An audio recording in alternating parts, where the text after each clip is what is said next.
Let's take another live look at our nation's capital, and you see the crowds. They have been gathering there throughout the day ever since the announcement earlier today. The Supreme Court handing down the decision to overturn Roe versus Wade. This ruling means the constitutional right to abortion in the United States is no more after nearly 50 years of precedent. Supreme Court's decision creating major ramifications for women all over the country, including right here in Georgia. CBS 46's Sawyer Bussey drove through several cities today with photojournalist Lawrence McDonald interviewing Georgians as they react to the ruling. Sawyer? That's right. We started in Woodstock, went to Marietta, and then ended here in Atlanta, asking people one question. Roe v. Wade has been overturned. How do you feel? I think it was well overdue. I feel really disgusted. It was an answer to prayer. I'm pissed. I'm really pissed off.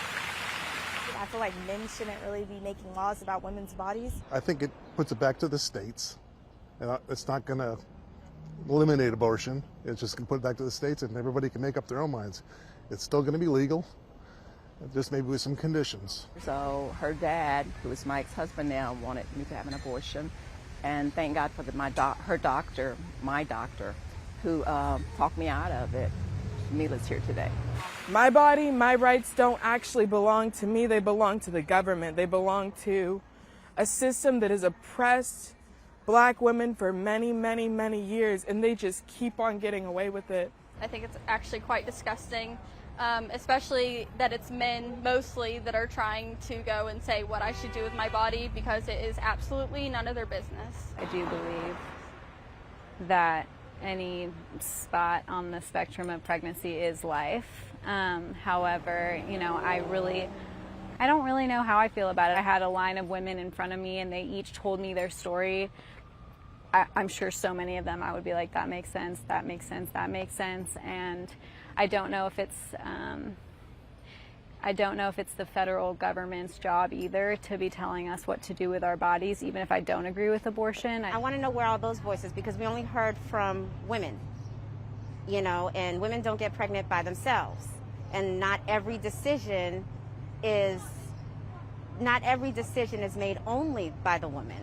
So where were these men? When there's like rape involved, I can see where that's kind of like essential, but honestly, just getting an abortion because of getting an abortion, when you had a choice, like when it was consensual, I have different feelings about that. I feel like men shouldn't really be making laws about women's bodies.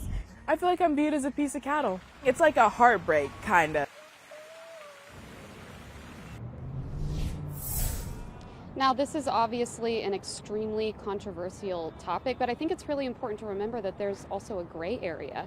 And so many of the Georgians we talked to today are sitting in that gray area. They're not sure how they feel. It's almost like there's this conflict between what they feel personally, their personal convictions, and the power they believe the government should have in their personal life. Sawyer Bussey, CBS 46 News. And very important to hear all those voices. Sawyer, thank you.